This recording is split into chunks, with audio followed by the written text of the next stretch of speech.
History, modern history में क्या चल रहा है आप लोग का? Expansion and continuation.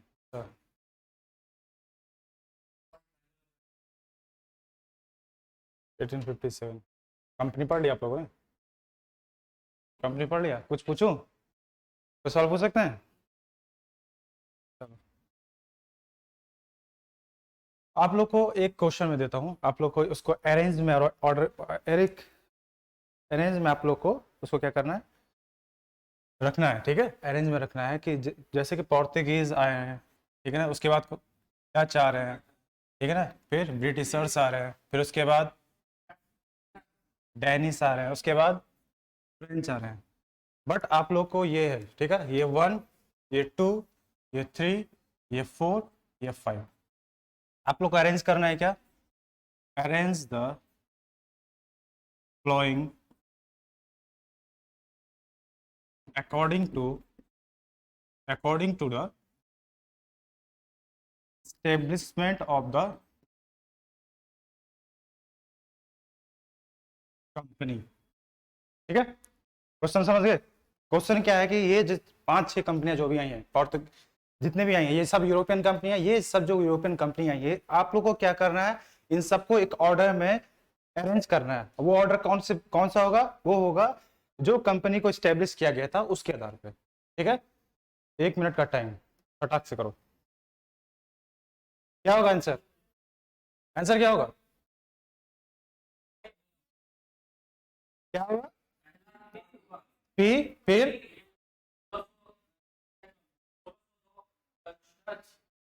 ईयर नहीं लिखना है, बस आपको क्या बताना है, कंपनी का नाम। पहली कौन सी होगी? उसके बाद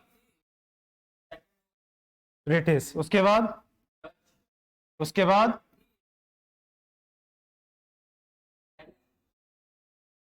उसके बाद ठीक है ना। देखो, कंपनी का आने का ऑर्डर अलग है और कंपनी को स्टेब्लिश करने का ऑर्डर अलग है। थोड़ा सा डिफरेंट है। बहुत सारे लोग इसमें कंफ्यूज जाते हैं। ये सवाल अभी आ चुका है, बीपीएससी का सवाल है। ठीक है, कि क्वेश्चन कंपनी का आने का अरेंज अलग है, लेकिन कंपनी को स्टेब्लिश करने का अरेंज अलग है। कंपनी कौन आई है? पहले पोर्तुगीज आई है, फिर आए कौन? फिर उसके बाद डच आए हैं, डच। उसके बाद आए हैं ब्रिटिशर्स, उसके बाद आए हैं डेनिस, उसके बाद आए हैं फ्रेंच। लेकिन कंपनी स्टैब्लिश की बात अगर हम करते हैं तो पहले कौन सी कंपनी? पोर्तुगीज। उसके बाद आती है ब्रिटिश इंडिया कंपनी, उसके बाद आती है कौन से? डच, उसके बाद डेनिस, उसके बाद फ्रेंच। ठीक है, ये ऑर्डर है। ठीक है ना। मैं आप लोगों को मॉडर्न हिस्ट्री नहीं पढ़ाऊंगा, मैं आप लोगों को क्या पढ़ाने वाला हूँ? मेडाइवल। ठीक है ना, मेडाइवल हम लोग स्टार्ट करेंगे। अरे यार, इरेज नहीं हो रहा, इरेज। ठीक है, मेडाइवल पढ़ना हम लोग को। हिंदी में क्या बोलते हैं इसको? मध्यकालीन इतिहास। मध्यकालीन इतिहास, इतिहास को बेसिकली 3 पार्ट में डिवाइड किया गया है। एक कौन सा है? एंशियंट, एक है मेडाइवल और एक है मॉडर्न। अच्छा, आपसे एक सवाल पूछते जाए, जैसे कि क्या है, कौन सा है? हिस्ट्री में 3 पार्ट आप लोग को पढ़ना है। ठीक है ना। एक क्या है? एक है एंशियंट, एक है मेडाइवल और एक है मॉडर्न। तो जो देखो, हिस्ट्री को 3 पार्ट में डिवाइड कर दिया, लेकिन इसका क्या आधार रखा गया? क्या इसका कोई ना कोई तो मापदंड होगा, कोई ना कोई बेसिस होगा जिसके आधार पे हिस्ट्री को 3 पार्ट में डिवाइड किया गया, और तब हम पढ़ रहे हैं उसको। तो ये तीनों को जो डिवाइड किया गया उसका आधार क्या है? क्या बेसिस है? किस बेसिस के आधार पे हमने इतिहास को 3 कालखंड में बांट दिया गया? तो क्या आधार है उसका? क्या बोल रहा? Time line. तो मतलब हो गया कि तुम्हारे कहने का मतलब है कि एक ऐसा ईयर होगा, उस ईयर के बाद मेडाइवल स्टार्ट हो जाएगा, और उस टाइम, और फिर एक ऐसा टाइम होगा, उस टाइम के बाद मॉडर्न स्टार्ट हो जाएगा। तुम्हारे कहने का यही मतलब हुआ ना? देखो, उसका आधार टाइमलाइन नहीं है, उसका आधार है शासक। क्या है? शासक। देखो, आप तो गौर कीजिएगा इस बात पे। एंशियंट टाइम में आप देखिएगा, जिस भी रूलर के बारे में पढ़ेंगे, वो सारे के सारे रूलर कौन है? हिंदूज है। ये हिंदू रूलर है। और मेडाइवल में जितने भी रूलर आएंगे, आपको सबके सब कौन से होंगे? इस्लामिक होंगे। क्या होंगे? इस्लामिक रूलर होंगे। और मॉडर्न में आप देखेंगे जो भी आएंगे, उसके बाद कौन आते हैं? ब्रिटिशर्स आ जाते हैं, मतलब कि क्रिश्चियन, मतलब कि इसके बाद यहाँ पे कौन आ जाएंगे? ब्रिटिशर्स आ जाएंगे। तो शासन किसके आधार पर डिवाइड किया गया है? रूलर कौन है? हिंदू रूलर के अकॉर्डिंग, यहाँ पे इस्लामिक रूलर के अकॉर्डिंग, और यहाँ पे ब्रिटिशर। तो इसीलिए मॉडर्न हिस्ट्री में आप लोग क्या पढ़ रहे हैं? कभी आपने इस्लामिक रूलर के बारे में पढ़ा है? नहीं। क्यों पढ़ते हैं आप? ब्रिटिशर्स के बारे में पढ़ते हैं। ब्रिटिशर्स ने क्या है, कैसे देश आए थे व्यापार करने और देश को कैसे कब्जा कर लिया, ये सब चीजों के बारे में पढ़ते हैं। एंशिएंट में हम किसको पढ़ते हैं? हिंदू रूलरों को पढ़ते हैं। और मेडावल हम बेसिकली किस इस्लामिक रूलर के बारे में पढ़ते हैं। ठीक है, तो ये बेसिकली एक पैरामीटर है, ये एक आधार है जिसके अकॉर्डिंग हम क्या करते हैं, हिस्ट्री को डिवाइड करते हैं। ठीक है ना। तो अब हम लोग को क्या स्टार्ट करना है? मेडावल। अब देखो मेडावल में क्या है, पहला जो टॉपिक ही है, पहला टॉपिक जो है हम जो इसमें देखेंगे, पहला टॉपिक क्या है मेडावल में? पहला टॉपिक का ही नाम है पहला टॉपिक ही क्या है? Invasion of Arab. हिंदी में क्या बोलेंगे? अरबों का आगमन। इन्वेजन मतलब क्या होता है? आक्रमण। हिंदी में क्या है? आक्रमण। ठीक है। अब देखो इस बात को पहले समझना। देखो जैसे मेडावल टाइम पीरियड में क्या होता है, शुरुआत ही किससे कर रहे हैं? आक्रमण से। तो भारत पे मेडावल टाइम पीरियड स्टार्ट होते ही दुनिया भर के क्या होते हैं? हमले होते हैं।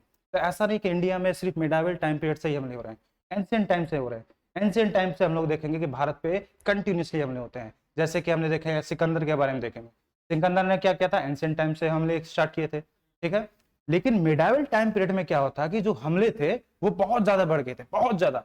एक बार हमला नहीं हुआ है, सैकड़ों बार हमले हुए, सैकड़ों बार, बहुत बार युद्ध हुआ। और बेसिकली जो भारत पे सैकड़ों बार जो हमला हुआ है, मेडावल टाइम पीरियड में क्या हुआ? जो आक्रमण थे, जो हमले हो रहे थे भारत पे, क्या हो गए थे? अचानक से क्या हो गए? बढ़ गए। एंशिएंट टाइम में भी हुए हैं, लेकिन मेडावल टाइम पे बहुत ज्यादा, सैकड़ों हमले हुए हैं मेडावल टाइम पीरियड में ही। और किन लोगों ने किए हैं मेडावल टाइम पीरियड में सबसे ज्यादा हमला? किसने किए हैं? सबसे किए नहीं है? इस्लामिक रूलर्स ने। किसने किया है? Islamic ruler. इन लोगों ने भारत पे काफी ज्यादा हमले किए। एक बार नहीं किए हैं, कितने बार? सैकड़ों बार। अगर एक एक युद्ध भी पढ़ने लगे तो 1 साल लग जाएगा, इतने हमले किए हैं। ठीक है।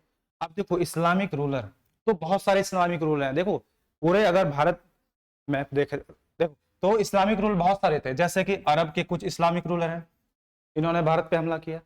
ठीक है। अफगान के थे, अफगान का मतलब अफगानिस्तान वाले, अफगान मतलब अरब मतलब अरब के। तुर्किस, तुर्किस वाले थे। तुर्किस कौन थे? जैसे आज आप नाम सुनते होंगे तुर्किस्तान, तो वहां के जो मुस्लिम थे वो तुर्क कहलाते थे। अफगान के अफगान कहलाने लगे, और अरब के अरब। तो ये सारे इस्लामिक रूलर क्या करते थे? भारत पे हमला कर रहे, सब के सब हमला कर रहे। तो आखिर भारत में ऐसा क्या है भाई? भारत पे ये सब के सब हमला कर रहे हैं, क्या है भारत में? ऐसा कुछ तो होगा। ऐसा तो नहीं हुआ कि सुबह उठे अरे चलो चलते हैं हमला करते हैं भारत पे, मन नहीं लग रहा है, ऐसा होगा? ऐसी बात होगी? नहीं। क्यों? भारत में कुछ ना कुछ तो ऐसा चीज है जो इनको क्या कर रहा है? अपनी तरफ खींच रहा है। क्या कर रहा है? इनको अपने तरफ खींच रहा है। भारत में कुछ ना कुछ तो ऐसा है जो इनको अपने तरफ क्या कर रहा है? खींच रहा है। और तभी ये सारे के सारे ये कौन है? रूलर भारत पे हमला कर रहे हैं। तो क्या ऐसा चीज था भारत में? ऐसा क्या है भाई कि ये सारे के सारे लोग इंटरेस्टेड है भारत में, भारत पे हमला कर रहे हैं? एक बार नहीं, हजारों बार हमला किया है। किस चीज के लिए? आखिर कुछ ना होगा ना भारत में, कुछ तो है भारत में, कोई ना कोई तो बात है इसमें। वो क्या बात थी?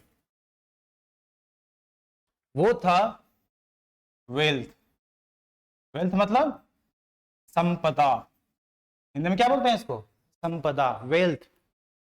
हर राजा भारत में हमला इसलिए करता था क्योंकि भारत सबसे बड़ा, बहुत ही समृद्ध देश था। समृद्ध का मतलब बहुत ही धनवान देश था। दुनिया के जितने भी धनवान देश थे उनमें से एक भारत आता था। तो धनवान देशों में भारत भारत उन लिस्टों में, उन देशों में आता था जो भारत क्या है, दुनिया भर के जितने भी अमीर देश है उसमें से भारत एक आता था। और सारे के सारे शासक यहाँ पे इसीलिए हमला करना चाहते थे क्योंकि इनको किस में इंटरेस्ट है? पैसे से, भारत के धन से इंटरेस्टेड है। भारत का धन इन लोग को चाहिए, तो इसी वजह से कंटिन्यूसली भारत पे हमला करते हैं। तो पहला रीजन तो समझ में आ गया। पहला रीजन क्या है? मनी, धन, संपदा। ठीक है ना, यही पहला रीजन है। ठीक है ना, पहला रीजन नहीं है। अच्छा, जैसे कि कभी कभी बोला जाता है कि भारत को क्या बोला जाता है? सोने की चिड़िया बोला जाता है। ठीक है, तो आखिर ये सोने की जो चिड़िया है, सोने की चिड़िया क्यों बोलते हैं इसको? What is the cause behind it? इसका मतलब सोने की चिड़िया क्यों बोल रहे हैं भारत को? गलत सर तो नेचुरल, इसका मतलब ये हुआ कि भारत में अब तुम्हारा तुम क्या बोला नेचुरल, इसका मतलब ये हुआ कि भारत में बहुत सारे रिजर्व रखे हुए हैं सोने के, इसी वजह से भारत को सोने की चिड़िया कर रहे हैं। भारत में जहां देखो सोना ही सोना, सोने के खाने बहुत भारी पड़ी हुई हैं, इसी वजह से सोने की चिड़िया बोल रहे हैं। क्या ये आंसर होगा इसका? तो नेचुरल रिसोर्सेस में क्या है, तो खदान ही है ना। Natural resources mean what? खदान। वहां पे हमको खदान मिली, वहां से सोना निकाल रहे हैं। नेचुरल रिसोर्सेज तो का मतलब यही हुआ ना। क्या ये सही आंसर है? सोने की चिड़िया इसलिए बोलते थे भारत को। देखो सोने की, तो मसाला तो तुम सोने की चिड़िया किस लिए बोलते थे? क्योंकि भारत में मसाला था। देखो तो सोना कहां से है, वही तो पूछ रहे हैं भाई, कहां से आया सोना, कहां से? देखो अब, देखो अब आंसर सुनो तो, देखो सोने की चिड़िया भारत को इसलिए बोला जाता था क्योंकि भारत में सोने की कमी नहीं थी बहुत। अब देखो सोना कहां से आया? अब ऐसा तो है नहीं कि भारत में बहुत सारी सोने की खदानें हैं, खाने निकाले, फैक्ट्री लगाए, खदान से क्या निकाल रहे हैं? सोना। जैसे निकालता उसमें केजीएफ में, केजीएफ में भी क्या निकालता है? सोना है ना। केजीएफ का फुल फॉर्म क्या है? Kolar gold field. कोलार क्या है? Gold mine. Gold mine Bharat में अभी आज तक की सबसे बड़ी अगर कोई गोल्ड माइन है वो कौन सी है? कोलार गोल्ड माइन, आज तक की। ठीक है ना। इसी वजह, इसी मूवी बनी है, तो यहां से भी क्या निकाला जा रहा है? सोना ही निकाला जा रहा है। तो भारत में बहुत कम ही सोने की खदान है, सबसे बड़ी यही है, जो था निकाल दिया, निकाल के लेके चला गया रॉकी भैया। ठीक, बचा नहीं है। तो भारत में सोने की चिड़िया इसलिए क्या है? देखो भारत क्या कर रहा है, भारत बहुत ही, देखो भारत मोस्ट फर्टाइल लैंड है भारत में। जैसे कि भारत में नदियों की कमी नहीं है, नदियों की कमी है। जहां पे नदियों, जहां भारत में दुनिया भर की नदियां हैं, तो जमीन क्या है? काफी उपजाऊ है। तो भारत में अगर ऐसे भी फेंक देंगे सीड ना, तो ऐसे उपज हो जाएगी, खाद की जरूरत ही नहीं है। वो तो आज ना हम फर्टिलाइजर यूज करें जिसकी वजह से जमीन क्या हो गई? बन जाए, लेकिन आज से हम हजारों साल पहले की बात करेंगे, अगर सिर्फ सीड फेंक देंगे उपजाऊ वो हो जाएगा। सोने की चिड़िया क्यों कर रहे हैं? क्योंकि सोने में भारत क्या कर रहा है, मैक्सिमम चीजें क्या करता था, क्या करता था, यहाँ पे खेती होती थी मैक्सिमम चीजों की। जैसे कि ये रहा इंडिया, और इंडिया क्या कर रहा है? दुनिया को एक्सपोर्ट कर रहा है, एक्सपोर्ट कर रहा है। क्या एक्सपोर्ट कर रहा है? क्या एक्सपोर्ट कर रहा है? बहुत सारे गुड्स। गुड्स में क्या होगा? मसाले हैं, मसाले हैं, और क्या है? कॉटन है, रेशम है, बहुत सारे पत्थर हैं, बहुत बहुत सारे कीमती पत्थर है। ये सब क्या कर रहा है? भारत एक्सपोर्ट कर रहा है। अब भारत को उसके बदले क्या मिल रहा है? गोल्ड। क्योंकि भारत को तो भैया कुछ चाहिए ही नहीं, सब चीज तो इसके पास ही है। ठीक है ना। तो इसको क्या चाहिए? ये एक्सपोर्ट कर रहा है गुड, और इसको क्या मिल रहा है? गुड्स। तो इतना गुड्स इसको मिल रहा है, तो इंडिया के मार्केट में इतना गुड्स आ गया कि आदमी को रखने की जगह नहीं है।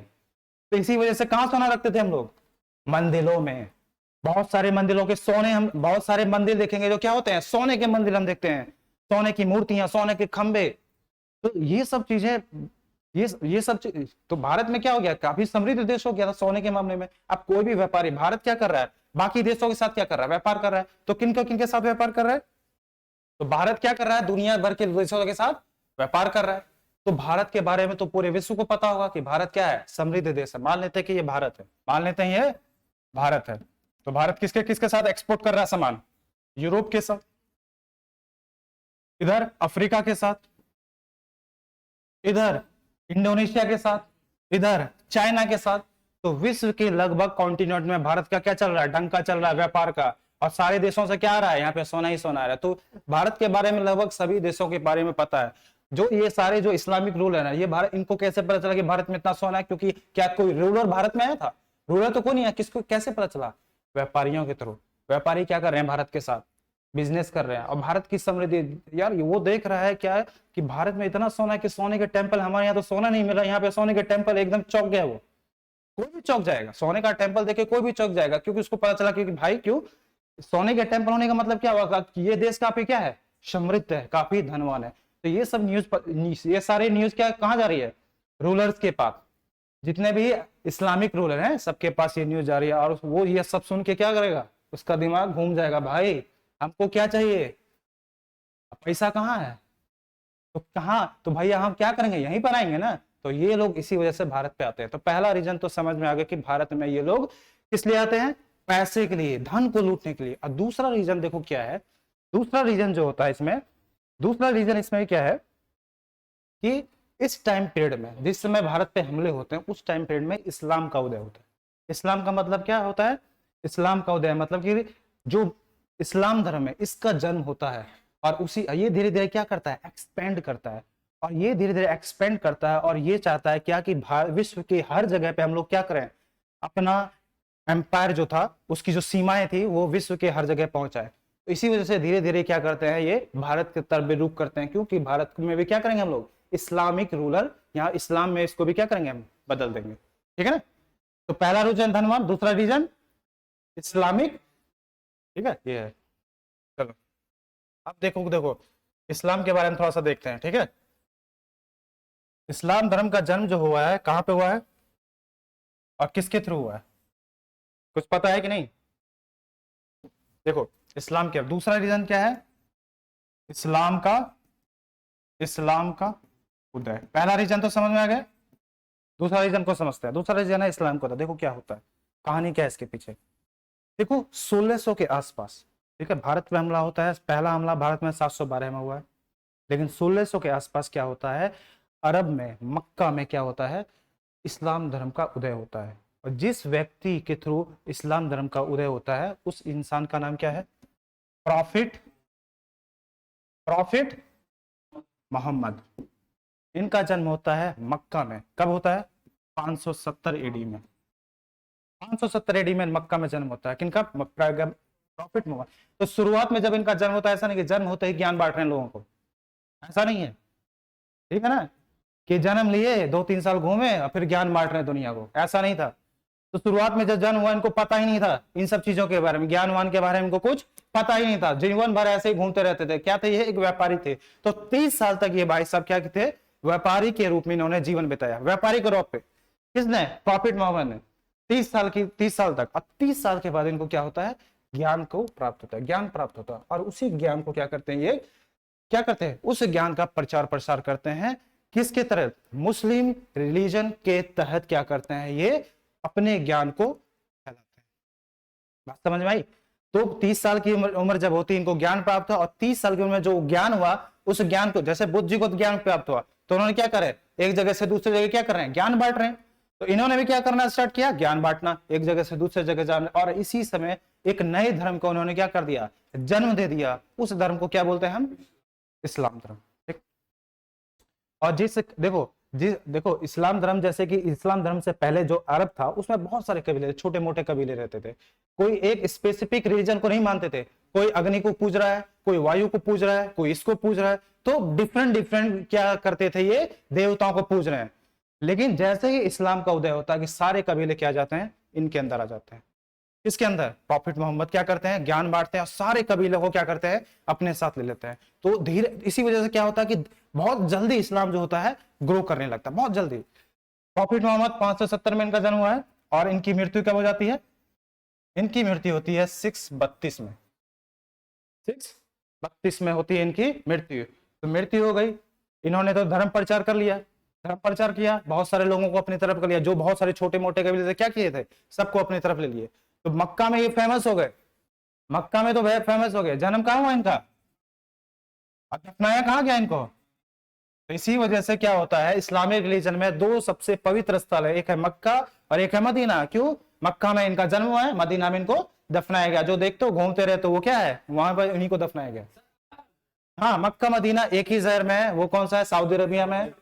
सऊदी अरबिया में है दोनों, लेकिन दोनों अलग अलग है। मक्का में जन्म हुआ है, मदीना में इनका क्या हुआ है, दफनाया गया। वो देखते हो जो घूमते हो रहते हैं वो क्या है, वहीं पे इनको दफनाया गया। ठीक है, बात समझ में आई? तो अब देखो इनका काम जो था मक्का तक ही लिमिटेड था। मक्का क्या बहुत बड़ा शहर है, नहीं, बहुत छोटा शहर है। तो मक्का तक तो इन्होंने क्या किया, वहां के जितने भी कबीले थे वहां को अपनी तरफ खींच लिया, अपने तरफ तो खींच लिया। लेकिन जो सपना, अब जैसे इनकी मृत्यु हुई तो सबसे बड़ी प्रॉब्लम ये हो गई कि इस्लाम धर्म को लीड कौन करेगा। अब अगला कोई व्यक्ति तो होगा जो इस इस्लाम धर्म को क्या करे, लीड करे। और लीड करने का मतलब क्या हो कि इस्लाम धर्म जो पैगंबर मोहम्मद जी हैं, जो इनके विचार है उनको दुनिया के दूसरे जगहों तक कैसे पहुंचाया जाए। ये बहुत बड़ा चैलेंज है कि भाई जो इस्लाम धर्म है वो तो मक्का तक ही लिमिटेड, इसको तो भाई हमको क्या करना है, एक्सपेंड करना है, विश्व के हर भाग तक पहुंचाना है। कैसे पहुंचाएं, कैसे पहुंचाइए, बहुत बड़ा चैलेंज आ गया। तो अब देखो यहीं से एक यहीं से क्या होता है, जब इनकी मृत्यु होती है तो एक नए पद की शुरुआत होती है, एक नया पद स्टार्ट किया जाता है। उस पद के करिए क्या किया जाता है, पूरे विश्व में क्या किया जाता है, मुस्लिम धर्म को क्या किया जाता है, प्रचार प्रसार या विस्तार किया जाता है। उसका क्या नाम है, खलीफा। हिंदी में क्या बोलेंगे, हिंदी में क्या बोलेंगे, खलीफा। अब खलीफा भाई देखो ये क्या है, ये कौन है, पैगंबर मोहम्मद जी के बाद दूसरा सबसे हाईएस्ट समझ लेंगे लीडर है ये।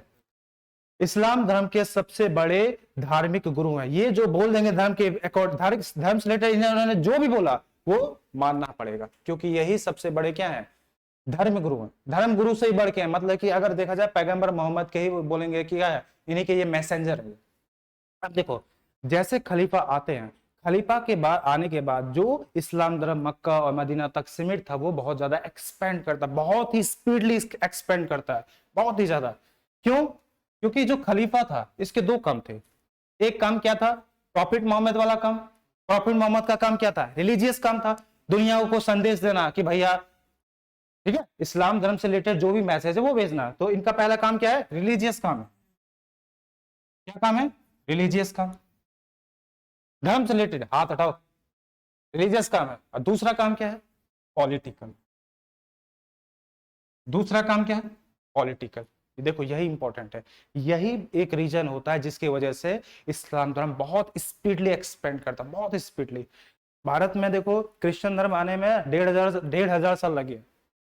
जीसस का जन्म 180 में हुआ है, उसके बाद भारत में जब आते हैं अंग्रेज 1498 में पहली बार जब आते हैं, उसके बाद ही भारत में क्रिश्चियन आते हैं। लेकिन जब इनकी मृत्यु ये यहाँ पे कब इनकी 600 के आसपास इस्लाम का जन्म हुआ है। 30 साल के बाद देख लो, 70 और 30 कितना हो गया, 600। अब भारत में ये 712 के आसपास है, मात्र 100 साल इसके जन्म के 100 साल के बाद ही भारत में इस्लाम आ जाता है। तो बहुत ही स्पीडली ग्रो कर रहा है ये, समझ रहे हो ना, यह धर्म बहुत स्पीडली ग्रो कर रहा है। क्यों, रीजन क्या है, पॉलिटिकल। अब पॉलिटिकल भाई क्या चीज है, क्या हो सकता है पॉलिटिकल का रीजन, क्या हो सकता है। पहला रीजन तो समझ में आ रहा है, रिलीजियस का मतलब क्या हो गया कि रिलीजियस का मतलब हो गया कि भैया आपको क्या कर रहा है, धर्म से रिलेटेड बातें बताना है, किसको, लोगों को, ठीक है ना, इंस्पायर करना कि भैया ये धर्म ऐसी सी बात है। लोग इंस्पायर होंगे और धर्म को एक्सेप्ट करेंगे। ये क्या है, ये है, अब देखो खलीफा जो धर्म गुरु था, धर्म गुरु तक लोग उसको देखते थे, अब वो धर्म गुरु नहीं रह गए। अब वो क्या करेंगे, अगर किसी भी तरह की वार लड़नी है, उस वार को भी कौन हेड करेगा, खलीफा। तो इसका मतलब वार को भी लीड कौन करेंगे, यही भाई साहब करेंगे। कौन, खलीफा एक क्या करेंगे, लीड करेंगे वार को। अब क्या होगा, देखो धीरे धीरे क्यों एक्सपेंड हुआ है रीजन, देखो यहाँ पे हम देखते हैं। नेक्स्ट स्लाइड कहां गया, देखो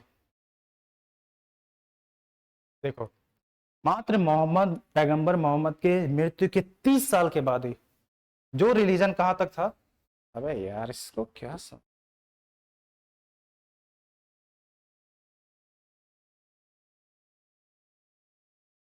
पैगंबर मोहम्मद जी का जन्म कहां हुआ है, मक्का में, ठीक है। तो मक्का कहां पे है, ये रहा मक्का, ये रहा मदीना। तो इस पैगंबर मोहम्मद जी का जन्म हुआ यहाँ पे, धर्म यहीं तक लिमिटेड था। लेकिन जैसे ही खलीफा है, ये क्या करना है, इनका काम है वार लड़ना। और देखो वार जो लड़ रहे थे, एक के बाद एक वार लड़ते हैं और जीतते जा रहे हैं। तो वार जीतने के बाद क्या होता है, मान लेते हैं कि इस इलाके पे जीत, मान लेते हैं कि इस इलाके पे क्या हुआ, वार हुई। तो यहाँ के सारे लोगों को क्या करेंगे, ये तलवार के दम पे, किसके दम पे, तलवार के दम पे, पावर के दम पे क्या करेंगे, लोगों को मुस्लिम धर्म में कन्वर्ट करेंगे कि भैया तुम लोगों को क्या करना है, सबको किस में कन्वर्ट होना पड़ेगा, इस्लाम में। अगर इस्लाम में कन्वर्ट हो गए तो ठीक है, नहीं तो तुम्हारी गर्दन सर से अलग हो जाएगी। तो डर से, खौफ से क्या करते थे लोग, धर्म को कबूलने लगे। और धीरे धीरे क्या करें, क्योंकि इस इलाके में कोई मेजर एम्पायर नहीं है। मेजर एम्पायर का मतलब कोई ऐसा स्ट्रॉन्ग पावर नहीं है जो इन लोगों को रोक सके। समझ रहा है नहीं, कोई बहुत बड़ा एम्पायर यहाँ पे नहीं है कि जो इनको रोक सके। जो क्या है, छोटे छोटे कबीले आए, वार किया, सबको क्या किया, सल्टा दिया, खत्म हो गए सब। तो कोई जब मेजर एम्पायर नहीं रहेगा तो इसी वजह से क्या करेंगे, धीरे धीरे बहुत ही तेजी से एक्सपेंड करेंगे, तेजी से एक्सपेंड कर रहे हैं, वार कर रहे हैं किसी भी एरिया पे। क्या कर रहे हैं, फिर बोल रहे हैं कि धर्म कबूल करो, नहीं करोगे तो सब उड़ा देंगे। डर के मारे सब धर्म कबूल रहे हैं, और एक के बाद ये क्या रहे हैं, जीतते भी जा रहे हैं, हार नहीं रहे हैं। क्या कर रहे हैं, एक के बाद एक जीतते जा रहे हैं। जीत क्यों रहे हैं, क्योंकि बागल में कोई भी बहुत बड़ी पावर नहीं है जो इनको चैलेंज दे सके। ये बात समझ में आ रही है? तो मात्र पैगंबर मोहम्मद जी के 30 साल की मृत्यु के बाद ही जो मक्का मदीना तक सीमित था वो पूरा इलाका कहां तक है, ये देखो, ये पूरा रीजन 30 साल के अंदर इतना इस्लामिक रीजन के अंदर आ जाता है। 30 साल के अंदर क्यों हो रहा है? क्योंकि एक के बाद एक युद्ध जीतते जा रहे हैं। देखो यहाँ पे क्या है, सेंट्रल एशिया, पूरा अरब तो इसके अंदर में आ गया इस्लामिक में, ऊपर में पूरा सेंट्रल एशिया आ गया, इधर कहां तक, अफ्रीका को भी नहीं छोड़ा, अफ्रीका तक, ये रहा इजिप्ट, ये कौन सा इलाका है, ट्यूनीशिया, यहां तक फैल गया, इधर अफगानिस्तान। तो 30 साल के अंदर ही इतना बड़ा एक्सपेंड हो जाता है। क्यों? एक के बाद एक बार ये लोग जीतते जा रहे हैं और कोई रोकने वाला नहीं है, कोई मेजर पावर ही नहीं है जो इनको रोक सके। इसी वजह से 30 साल के अंदर ही बहुत ज्यादा एक्सपेंड कर जाते हैं। और इनके सपने क्या है? बहुत बड़े सपने। क्या है इनके? बहुत बड़े हैं सपने। क्या है? इसको भी नहीं छोड़े, इसको भी नहीं छोड़े, इधर आगे भारत है, इसको भी नहीं छोड़ेंगे, सबको क्या कर लेंगे, अपने कंट्रोल में ले लेंगे, इन लोगों को भी नहीं छोड़ेंगे। ठीक है? सपने बड़े हैं कि विश्व में कोई ऐसी जमीन नहीं बचनी चाहिए जहां पे इस्लाम ना हो, एक भी जमीन नहीं। सपने बड़े हैं। अब भाई सपने बड़े हैं तो काम भी तो बड़ा करना पड़ेगा ना, सिर्फ सपने देखने से थोड़ा होगा, सपने देख लिए बैठे रहेंगे हो जाएगा काम? तो सपने के साथ क्या करना पड़ेगा, काम भी करना पड़ेगा। ठीक है ना? अब काम कैसे करना पड़ेगा? क्या ये लोग जाएंगे दूसरे देशों के, दूसरे देश के पास जाएंगे, बोलेंगे कि भैया हम इस्लाम से हैं, अब उसको ज्ञान देगा, वो मान जाएगा?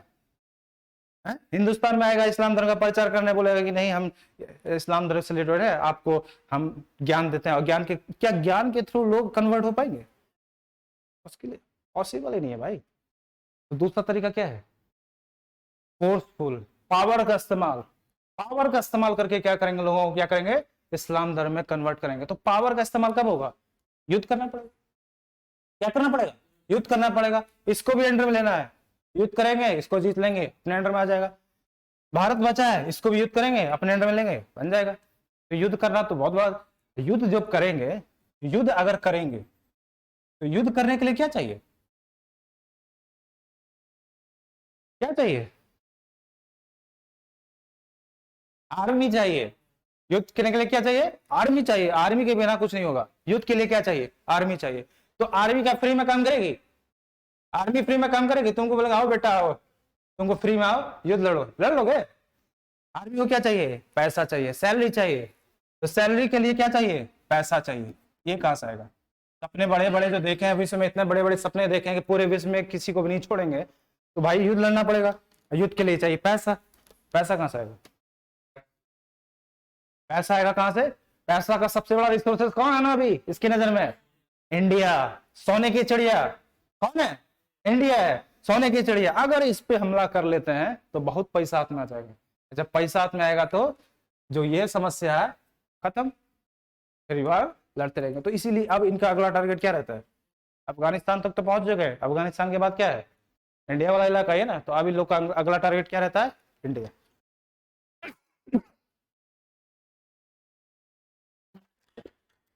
बात समझ में आ रही है? यहाँ तक सब है, टकाटक खोपड़ी ठीक है, खोपड़ी ठीक है ना, टकाटक है ना खोपड़ी।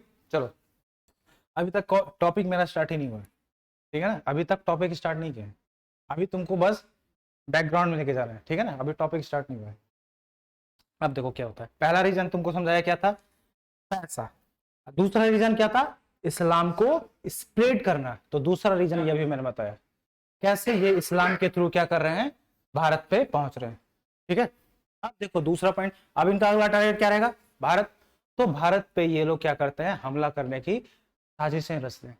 मान लेते हैं, देखो मान लेते हैं कि तुम दोनों दुश्मन हो, ठीक है, दो आदमी बहुत दुश्मन है, तो इसका मतलब थोड़ा कि दोनों एक दूसरे को तेज तमाचा मारते रहता है, मारेगा बिना वजह? बिना वजह दो अगर दुश्मन है, दोनों दुश्मन एक दूसरे को मारेंगे बिना वजह?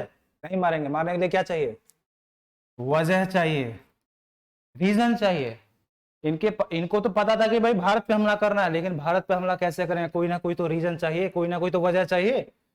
वह वजह क्या थी, वो देखो एक वजह ये इन लोगों को क्या मिलती है, समझ गया? दूसरा रीजन अब क्या करना है, ये रहा भारत हमारा, महान भारत है हम लोग का। यहाँ पे कहा है, अरब है, अरब वाला इलाका है। अब देखो क्या है, यहाँ पे अरब, ये पे यहाँ पे कौन है, खलीफा लोग है। कौन है, खलीफा लोग। ठीक है, अरब में कौन है, यहाँ पे खलीफा लोग है। और यहीं पे कौन खलीफा बैठा हुआ है? एक खलीफा गवर्नर बैठा, उसका नाम है अल हजाज। क्या नाम है? अल हजाज। क्या नाम है? अब भाई साहब गवर्नर है, बहुत ही पावरफुल आदमी है। अब देखो एक जहाज था, श्रीलंका से निकला, श्रीलंका यहाँ पे, श्रीलंका से एक जहाज निकला, श्रीलंका से जहाज निकला इधर। इस जहाज, ये जहाज किसका था? इस भाई साहब का था, अल हजाज का था। गवर्नर है, कौन है ये? खलीफा का गवर्नर है ये भाई, बहुत ही पावरफुल आदमी है। जहाज आ रहा है यहाँ पे, सिंध के पास आया, और सिंध के पास किसको किसी ने लूट लिया। इस जहाज को क्या किया? किसी ने लूट लिया। किसने लूटा? बहुत सारे पायरेट्स रहते हैं, जैसे पायरेट्स ऑफ कैरिबियन देखे हो कि नहीं, वैसे पायरेट्स ऑफ कौन होंगे? अरब, अरबियन सी है ना ये, कौन सा सी है ये? अरबियन सी है। तो पायरेट्स ऑफ, जो समुद्र में बहुत सारे कौन रहे पायरेट्स घूमते थे, किसी एक ने इसको लूट लिया। अब किसके आसपास लूटा? सिंध के आसपास। ये कौन सा रीजन है? सिंध। कौन सा रीजन है? सिंध, ठीक है, सिंध वाला इलाका, इसी के आसपास इसको लूट लिया। किसको? तो इसको अब ये बोल रहा है किसको? यहाँ का जो राजा है, यहाँ का जो राजा है दाहिर, क्या नाम है इसका? दाहिर। इस भाई साहब को क्या बोलता है ये कि तुमको क्या करना पड़ेगा, सारा हमको क्या करना पड़ेगा, जो भी लूटा हुआ सामान है इसका हमको जान मान, जो भी हुआ नुकसान तुमको भरपाई करनी पड़ेगी, तुम इसको भरपाई करो। तो दाहिर बोल रहा है कि हम क्यों करें, हम चिंदी चोर तुमको नजर आते हैं, यही काम रह गया हमको लूटपाट करने का। हमको क्या लूटपाट करेंगे, मेरे पास तो खुद इतना धन पड़ा हुआ है, यही चिंदी सब काम करेंगे हम है? ये सब काम कौन करेगा? चिंदी लोग करेगा। हम तो भाई पैसे के मेरे पास कमी नहीं, यही सब काम रह गया मेरा। तो ये बोलता है यही तुमको देना ही पड़ेगा, तुमको देना ही पड़ेगा पैसा। क्यों? अब क्यों बोल रहा है ये? क्योंकि इसको क्या मिल गया? वजह चाहिए। ये तो भाई ताक में बैठा हुआ था, जैसे कुछ होगा तुरंत क्या करेंगे? हमला करेंगे। इसको मिल गया वजह, दाहिर ने मना कर दिया, भैया हम नहीं देंगे, तुमको जो करना कर लो, और इसको वजह मिला, तब जाके ये इस पे क्या करता है? हमले की तैयारी कर। ये तीसरा रीजन, ठीक है। ये चाहते तो 3 लाइन में सबको सलटा देते, ठीक है ना।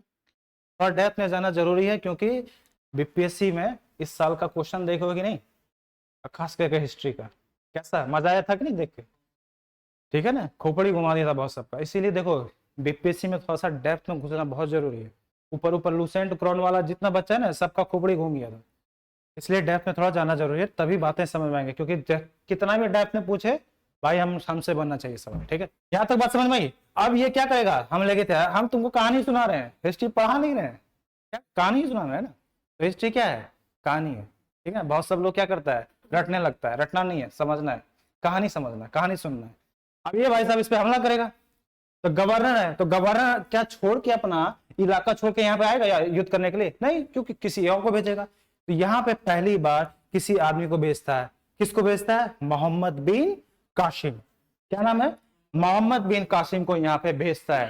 ये भाई साहब को बोलता है, एक बहुत बड़ी आदमी को लेके भेजता, बोला कि ये जो आदमी है इसको तुम मजा चखाओ। मेरा बात नहीं माना। ये दाहिर को क्या बोला है? इसको मजा चखाना पड़ेगा, बहुत उछल रहा है, पैसा गवर्नमेंट है ना, इसको अब बताते हैं। तो ये अपने आर्मी को भेजता है। किसको भेजता है? मोहम्मद बिन कासिम। ये भाई साहब आता है यहाँ पे बड़ी आर्मी को लेके। एज कितनी है तुम्हारी? कितना एज है? मीर कासिम भारत पे आता है, और जिस समय भारत पे आता है उस समय इसकी उम्र रहती है मात्र जस्ट एडल्ट हुआ था बच्चा, ठीक है ना, एडल्ट हुआ था, ठीक है। हम लोग बोलते हैं ना भारत में एडल्ट हो गया बच्चा, 18 साल का, 18 साल का बच्चा है, ठीक है ना। ठीक से इसको युद्ध भी करने नहीं आता होगा, लेकिन फिर भी बहुत अच्छा लीडर था ये, ठीक है, बहुत अच्छा लीडर है।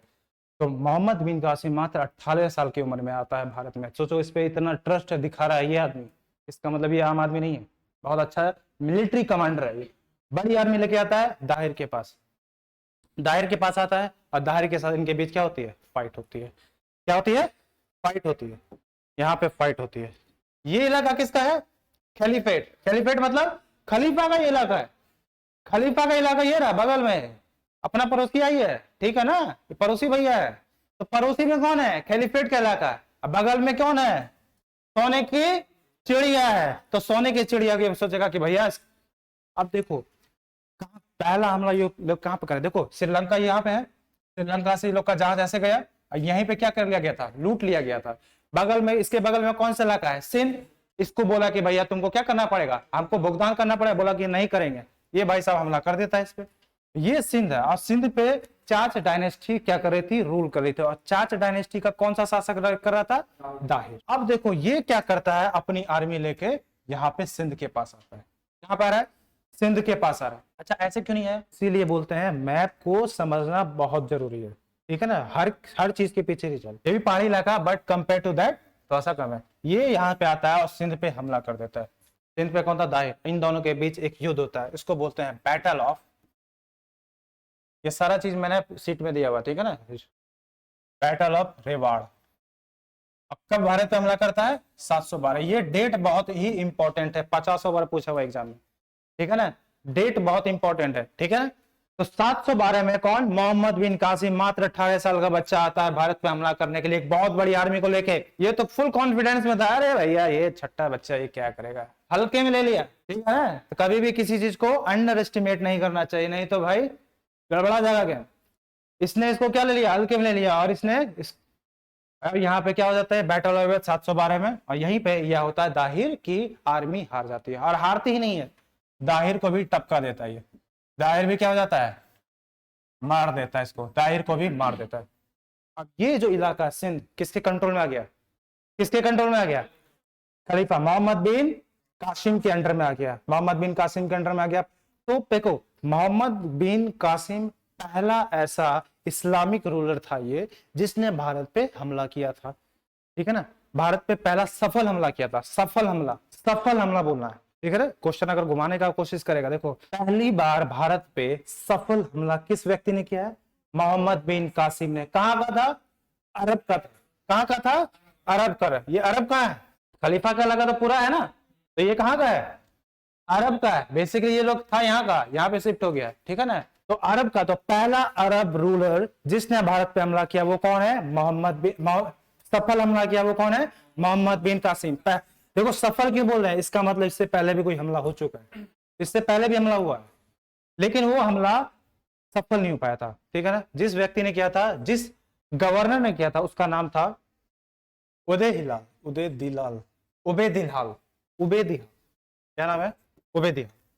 ये भाई साहब ने हमला किया था, ठीक है ना। ये लेकिन सफल क्या होता, सफल नहीं होता, इसीलिए इतिहास में इसको ज्यादा कभी इस पे ध्यान नहीं दिया था। लेकिन एग्जाम में पूछ लिया, बीपीएससी का कोई ठिकाना नहीं, खोपड़ी उसका घुमा हुआ रहता है, ठीक है ना, खोपड़ी उसका घुमा हुआ रहता है, कुछ भी पूछ सकता है। मान लेते तुमसे पूछ लिया थोड़ा घुमा के, भैया पहले भारत पे पहला मुस्लिम हमला किस व्यक्ति ने किया था, आंसर क्या होगा, पहला सफल बोला तो अगर ऑप्शन में मोहम्मद बिन कासिम भी है पहला सफल में, और ये व्यक्ति का भी नाम है, तो आंसर क्या होगा, पहला हमला हम बोल रहे हैं, पहला हमला हो, और ऑप्शन में ये भी हो, मोहम्मद बिन कासिम भी हो, आंसर क्या होगा, ठीक है, ऑप्शन में रहा है। और सफल हमला कौन होगा, मोहम्मद बिन कासिम। बात समझ आई, कब किया गया है, 700। अब इस पे कंट्रोल किसका हो गया, मोहम्मद बिन कासिम। अब देखो ये लोग को क्या कर रहे हैं, पैसा मिल गया, पूरा धन ढूंढ क्या कर लिया, लूट लिया। और पहला रीजन क्या था, धन को लूटना, धन को तो लूट लिया। दूसरा रीजन क्या है, इस्लाम को स्प्रेड करना, फैलाना, विस्तार करना। तो कैसे करेंगे, बहुत लोगों को क्या किया गया, किसके दम पे, तलवार के दम पे। जिसने नहीं किया गर्दन क्या कर देंगे, सर से, तो सर से अलग होगी बहुत सारे की, ठीक है ना।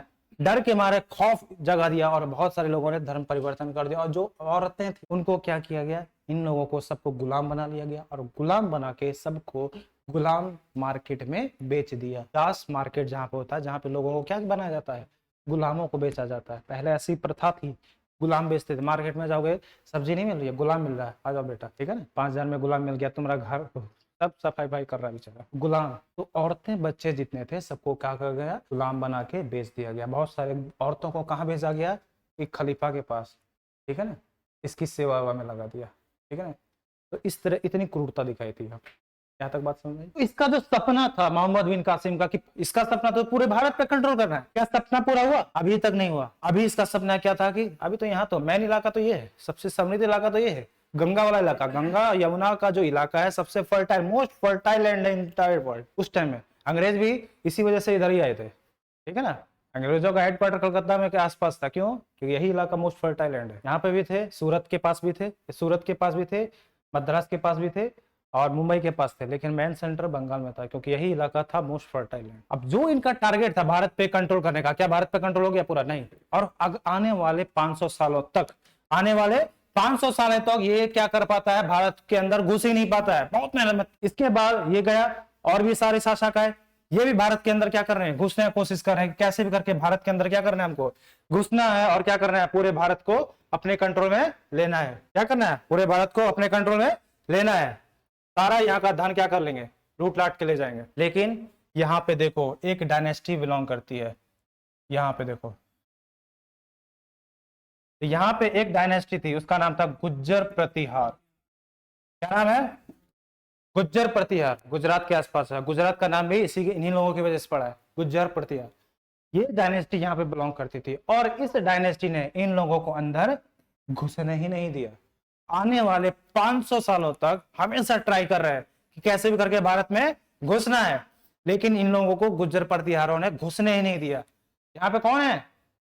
गुजरात के कौन है? गुज्जर प्रतिहार है। इन लोगों ने इसको अंदर घुसने ही नहीं दिया, क्योंकि देखो अब यहाँ पे कहानी सुननी है। कहानी यहाँ पे यह है कि देखो बाकी इलाकों में ये लोग क्या कर रहे थे, धीरे धीरे काफी स्प्रेड कर रहे हैं, बाहर अरब के आसपास काफी स्प्रेड कर दिया। क्यों? क्योंकि वहां पे क्या है, कोई मेजर पावर ही नहीं है जो उनको रोक सके। कोई पावर थी वहां पे? कोई नहीं था। छोटे मोटे कबीले तक कुचल के निकल गए। लेकिन भारत में क्या है, एक से बढ़ के एक योद्धा पड़े हुए, एक से एक समृद्ध है। तो भाई असली चैलेंज तुमको अब यहां मिलना है। दाहिर के साथ दाहिर क्यों हार गया? क्योंकि इसने क्या सोच लिया, बच्चा है बेचारा, अंडर एस्टिमेट कर लिया, इसीलिए वो बेचारा हार गया। लेकिन जब ये आ रहा तो बगल के जितने राजा था सबका एंटीना क्या हो गया, अलर्ट हो गया कि भैया कोई आया बाहर से, ठीक है ना, इसको अंदर घुसने नहीं देना। अब यहाँ पे सारे के सारे समृद्ध राजे हैं, सारे स्ट्रॉन्ग है, सारे योद्धा हैं, तो इसको अंदर घुसने देगा? तो ये भाई साहब को अंदर घुसने नहीं दिया। किसने? गुज्जर प्रतिहारों ने। 500 सालों तक रोक के रखा, 500 सालों तक अंदर घुसने ही नहीं दिया। घुसने का बहुत कोशिश किया, आते थे पीछे ढकेल देते, आते थे पीछे ढकेल देते थे। जब ये गुज्जर प्रतिहार वंश क्या होता है, कमजोर होता है, बहुत सारे राजपूत डायनेस्टी में ये टूट जाता है। बहुत तरह की राजपूत डायनेस्टी पढ़ेंगे हम लोग, ठीक है ना, चंदेल है, चौहान है, ठीक है ना, बहुत तरह के राजपूत डायनेस्टी में टूट जाता है। तब ये लोग यहाँ पे एंट्री मारते, ठीक है। यहाँ तक मोहम्मद बिन कासिम का टॉपिक खत्म, ठीक है। बढ़ेंगे। अब देखो मोहम्मद बिन कासिम जो आया है भाई, भारत पे सिंध पे कब्जा किया है। तो देखो सिंध पे कब्जा किया है, तो जब भी कोई भी डायनेस्टी दूसरे डायनेस्टी पे हमला करती है तो अपने साथ साथ वहां पे क्या लेके जाती है, अपना कल्चर भी लेके जाती है। बहुत कुछ ऐसी अपना कल्चर भी ट्रांसमिट करती है, ऑब्वियसली करेगी ना। तो ये भाई साहब क्या कर रहे हैं, भारत का पुनः इमर्जिंग ऑफ द इस्लाम, ये तो समझ में आ गया। सबको मार काट के, ठीक है ना, इस्लाम धर्म में कन्वर्ट करवा रहे थे। पहला रीजन। देखो ये हमको अब क्या पढ़ रहे हैं, इम्पैक्ट पढ़ रहे हैं कि जो इन्होंने भारत पे सिंध पे हमला किया था इसका इम्पैक्ट क्या पड़ा, ठीक है ना। क्या पड़ा? इम्पैक्ट क्या पड़ा, इफेक्ट क्या पड़ा भारत पे, सिंध में क्या हुआ। अब सिंध पहले जैसा सिंध होगा? सिंध बदल चुका है। क्यों? वहां पे कौन आ गए हैं, इस्लाम का उदय हो चुका है। वहां पे किस तरह का कल्चर आपको देखने को मिलेगा, इस्लामिक कल्चर देखने को मिलेगा, अरब का कल्चर देखने को मिलेगा।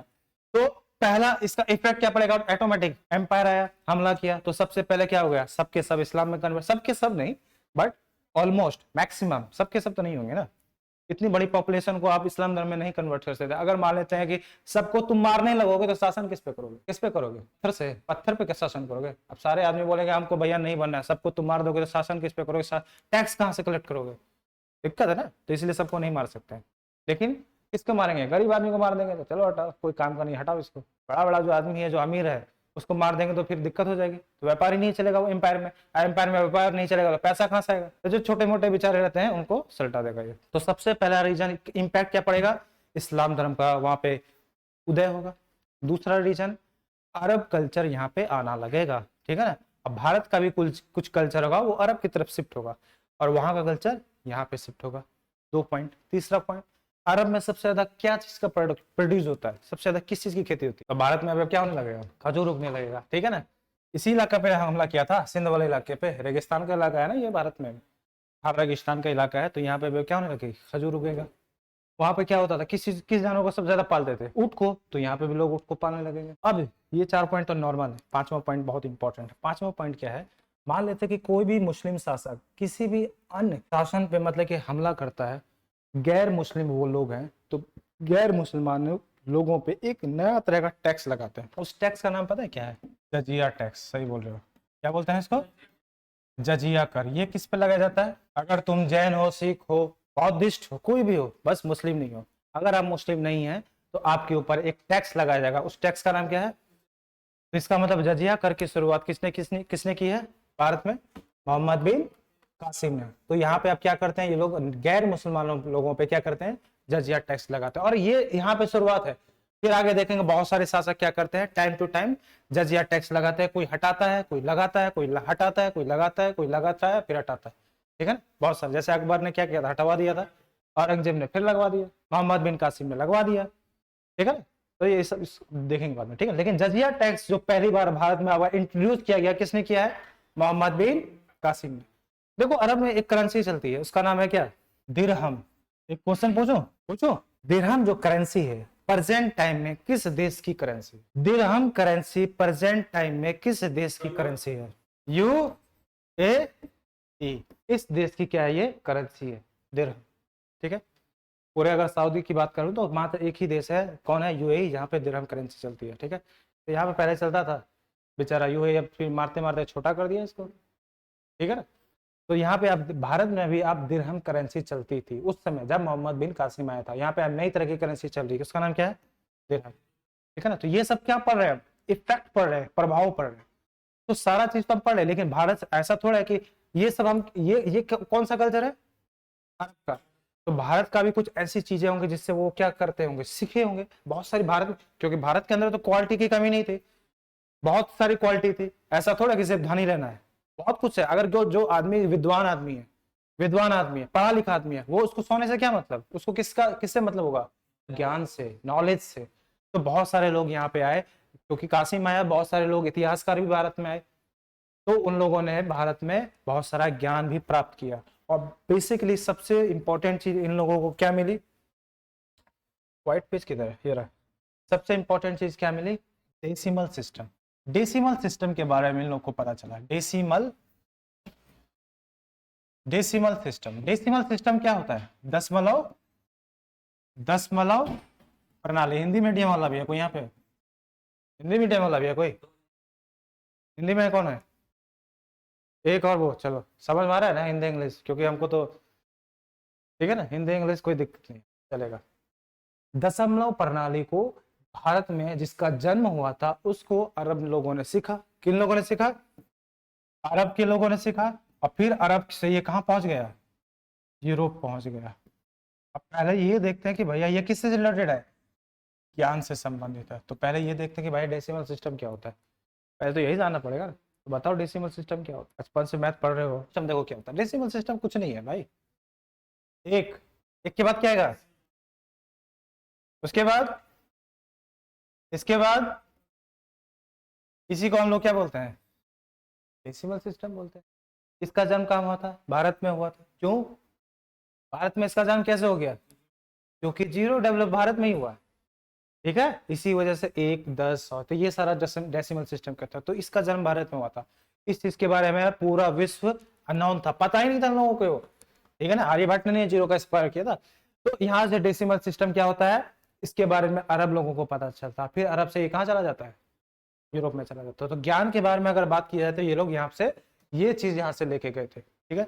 और बहुत सारी भारत में किताबें थी, उनको क्या किया गया, ट्रांसलेट किया गया। जैसे पंचतंत्र की कहानियां सुनी होगी ना बचपन में, भेड़ बकरी। पंचतंत्र में क्या है, बहुत सारे जानवरों की कहानी है, ठीक है ना। पंचतंत्र की कहानी किसने लिखा है इसको, विष्णुगुप्त जी ने लिखा हुआ, ठीक है, विष्णुगुप्त जी ने लिखा हुआ। तो पंचतंत्र की कहानी, ठीक है ना। और भी बहुत सारी किताबें, सबको क्या किया गया, ट्रांसलेट किया गया, किसमें, अरबी लैंग्वेज में ट्रांसलेट किया गया, ठीक है ना। ताकि वो यहाँ के कल्चर को क्या समझ पाए। क्यों कर रहे हैं ट्रांसलेट, क्या मजा आ रहा है उन लोगों को ट्रांसलेट करने में, मजा ले रहा है, किस चीज के, कि भारत को समझ पाए, भारत के कल्चर को समझ पाए, यहाँ के बारे में हम लोग जान पाए। ये सब पीपीटी के फॉर्म में, ठीक है ना। फर्स्ट शख्स पहली बार इसने हमला किया भारत पे, कौन सा था, रेवार का युद्ध, बता चुके हैं। रीजन क्या था, धन को लूटना और इस्लाम धर्म का प्रचार करना। तीसरा क्या था, बस इतना ही बता देते, खेला खत्म, इतना हमको कहने की जरूरत नहीं थी, लेकिन तुमको डिटेल में इसलिए बताएं ताकि वो स्टोरी याद रहे, ठीक। देखो जो आक्रमण किया गया था भारत में, इसके बारे में हमको कैसे पता चला, एक बुक है उसका नाम है चचनामा। क्या नाम है, चौचनामा, चचनामा, क्या नाम है, ठीक है। चचनामा बुक थी जिसको लिखी थी अली अहमद जी ने, ठीक है ना। इन्होंने ये बुक लिखी है और इसी बुक के थ्रू हमको पता चला कि सिंध पे मोहम्मद बिन कासिम ने क्या किया था, हमला किया था। ये भी सवाल बीपीएससी का, किस बुक के थ्रू हमें इसके बारे में पता चलता है, ये भी बीपीएससी का सवाल, ठीक। तो चचनामा बुक थी, उसके वजह से हमको पता, ये रही चचनामा बुक, ठीक। और तो यहाँ पे, और उसके बाद क्या हुआ, 1713 में इसने मुल्तान पे भी हमला किया था, ठीक है ना। और मुल्तान का क्या कर दिया नाम, स्वर्ण नगरी के नाम से इसने वो डाल दिया, ठीक है। ठीक है, ज्ञान का आदान प्रदान हुआ, ठीक है, ऊंट पालना स्टार्ट हो गया भारत में, ठीक है, ठीक है, दिरहम करेंसी आ गई भारत में, जजिया टैक्स लग गया। यहां से क्या किया, ज्ञान के रूप में क्या चला गया, डेसिमल सिस्टम। भारत से कहा गया अरब, और अरब से कहा गया यूरोप, ठीक है ना। बहुत सारे बुक्स ही उनको ट्रांसलेट किया गया, जैसे क्या है पंचतंत्र है, चरक संहिता है, इन सब चीजों को क्या किया गया, ट्रांसलेट किया गया। यहाँ पे आपका मोहम्मद बिन टॉपिक का क्या होता है, अंत। मोहम्मद बिन, अब मोहम्मद बिन क्या था, भारत पे इन लोगों का जो बेसिक गोल था भारत पे कंट्रोल करना, क्या हो पाया कंप्लीट। 500 साल तक रोक के रखा किसने, गुज्जर प्रतिहारों ने। अब गुज्जर प्रतिहार जो है, जब ये कमजोर होंगे तब ये लोग हमला करेंगे। अब देखो क्या होता है, जो खलीफा पद था, खलीफा जो था, तो इनका जो सपना था बड़ा बड़ा, बहुत बड़े बड़े सपने थे भारत पे, वो तो नहीं हो पाया, ठीक है ना। मोहम्मद बिन कासिम का टॉपिक हमला खत्म हो गया। देखो अब मोहम्मद बिन कासिम तो भाई साहब देखो खलीफा के अंडर में था, खलीफा के अंडर में काम करा। देखो होता क्या है कि खलीफा जो था बहुत स्ट्रांग था, उसी समय उसका एम्पायर भी बहुत स्ट्रांग था। लेकिन जब एम्पायर बहुत बड़ा होता है तो सबसे बड़ी प्रॉब्लम क्या जाती है, उसको कंट्रोल करना। किसी चीज जितना जितना किसी को आसान है, लेकिन उसको एडमिनिस्ट्रेशन करना मुश्किल हो जाता है, ठीक है। जितना किसी क्षेत्र को आसान है, लेकिन उस क्षेत्र पे कंट्रोल करना, उस पे प्रशासन करना मुश्किल हो जाता है, ठीक है ना। जैसे पीओ के वाल पे देख लो, खलीफा लोग थे, बहुत बड़ा एरिया लोगों ने जीत के रखा, बहुत बड़ा एरिया। लेकिन क्या होता है, टाइम टू टाइम क्या होता है, जो एम्पायर होता है, इतना बड़ा एम्पायर हो जाता है, तो जब मान लेते हैं कि ये पूरा एम्पायर है, ठीक है, ये पूरा एम्पायर इन लोग के अंडर में, यहाँ से एडमिनिस्ट्रेशन चल रहा, सेंटर से। जैसे भारत का एडमिनिस्ट्रेशन कहाँ से चलता है, दिल्ली से, दिल्ली से। अब देखो इतना बड़ा एम्पायर है, सेंटर यहाँ से चल रहा है, तो जो आसपास जो दूर दराज के जो हैं इलाके, दूर दराज के जो इलाके हैं, उन पे एडमिनिस्ट्रेशन करना थोड़ा क्या हो जाएगा, मुश्किल हो जाएगा। सामने वाले तो ठीक है, मान लेते कि क्यों, दूर दराज के ये लोग, जहां पे ये लोग थोड़े से भी कमजोर पड़े, सेंटर में कोई भी राजा थोड़ा सा भी कमजोर पड़ा, ये लोग अपने आप को क्या कर लेंगे, इंडिपेंडेंट कर लेंगे। ये लोग ताक में रहते थे कि भैया जैसे ही यहाँ पे कुछ अगर गड़बड़ हुई, यहाँ पे थोड़ा सा भी ये कमजोर है, तो हम लोग क्या करेंगे, खुद को इंडिपेंडेंट कर लेंगे, ठीक है, ये बात समझ में आई। अब देखो जब तक ये लोग यहाँ पे, जब तक स्ट्रॉन्ग राजा रहता था, तब तक क्या बोलते थे कि आप ही हमारे क्या है, माई बाप, आप ही हमारे क्या है, आप हमारे माई बाप है, सब कुछ आप ही हमारे, ठीक है। लेकिन जैसे ही कमजोर कोई शासक आया, तुरंत खुद को क्या कर लेते, किसी की सुनते ही नहीं थे। ये लोग क्या करेंगे, सेंट्रल अथॉरिटी की सुनी नहीं। अगर बगल में कुछ गड़बड़ हो गई, बगल में कुछ गड़बड़ होगी तो देख लेंगे, क्यों, मान लेते हैं कि सेंटर के आसपास यहाँ पे ये कोई राजा है, इसने विद्रोह कर दिया कि हम क्या होना चाहते हैं, इंडिपेंडेंट होना चाहते हैं। ये आएगा अपनी आर्मी लेकर, इसको क्या कर देगा, सल्टा देगा, यहीं पे खत्म कहानी इसकी, है कि नहीं। राजा यहाँ पे विद्रोह कर रहा है, यहाँ के सेंट्रल अथॉरिटी के बगल में यहाँ आर्मी आएगी, इसको क्या करेगी, सल्टा देगी, खत्म कहानी इसकी, मारा के इसको पलटा देगी, किसी दूसरे राज्य को लगा दे। लेकिन दूर वाले इलाके में थोड़ी सी दिक्कत हो जाती है, क्यों, पहुंचने में ही साल 2 साल लग जाएंगे, ठीक है ना। मोटर गाड़ी तो नहीं ना है, कैसे जाएंगे, घोड़े पे, इतनी बड़ी आर्मी है, पैदल लेके जाना है, ठीक है ना। तो पहुंचने, इलाका भी कैसा है, पहाड़ी इलाका है, तो पहुंचने में ही साल 1.5 साल लग जाएंगे। तो इसी का ये लोग फायदा उठाते थे, कौन, दूर दराज के राजा। और ऐसा ही होता है, जैसे ही सेंट्रल अथॉरिटी थोड़ी कमजोर पड़ती है, जो भी दूर दराज के जो भी है राज्य, वो क्या करते हैं, अपने आप को इंडिपेंडेंट कर लेते हैं। लिंक कर पा रहे हो कि नहीं कहानी को। इतना बड़ा एम्पायर है, कंट्रोल में नहीं आ पा रहा है, क्यों, दूर दराज के लोग क्या कर रहे हैं, विद्रोह कर रहे हैं। उसको भाई क्यों नहीं रोक पा रहे हैं, क्योंकि दूर है, पहुंचने में ही क्या लग जाए, आर्मी पूरी आर्मी तो जैसे कि कमांडर है, वो तो घोड़े पे इतनी बड़ी आर्मी तो पैदल ही जाना पड़ेगा ना, तो 1.5-2 साल तो पहुंचने में लग जाएगा। तो भाई ऐसी वजह से लोग क्या करते थे, बदमाशी कर रहे हैं। इसी वजह से जैसे ही सेंट्रल अथॉरिटी में कोई कमजोर है, ये खुद को क्या कर लेते थे, इंडिपेंडेंट करते, ठीक है। लिंक कर लेना, ठीक है, लिंक करना है। अब देखो क्या हो रहा है यार, इसको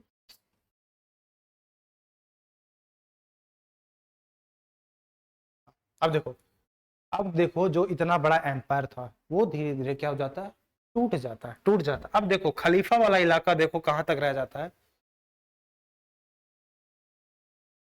देख रहे हो, जहां से इनका सेंटर था, जहां से इनका सेंटर चलता था, वो इलाका। दिक्कत हो रही है देखने में क्या, ठीक है, मैप को समझना जरूरी है, ठीक है ना, मैप से थोड़ा विजुअलाइज होता है। ये लोग यहाँ पे सीमित गए, लेकिन जो इतना बड़ा एम्पायर था वो टूट गया। तो किसमें टूट गया, बाश ये है गजनवी एम्पायर है, हमारे लिए इंपॉर्टेंट है। कौन सा एम्पायर है?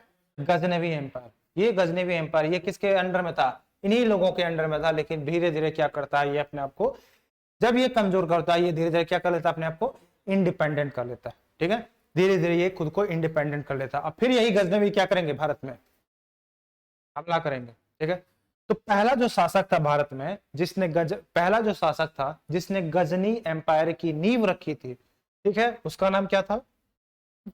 उसका नाम था, लाइट नहीं डाला है मेरा,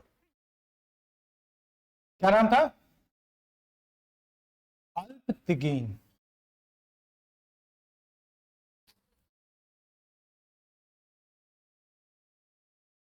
क्या नाम है इसका? अल्प अल्पतिगीन। क्या नाम है इसका? अल्पतिगीन। हिंदी में क्या बोलेंगे? हिंदी में लिख रहे हैं अल्पतिगीन।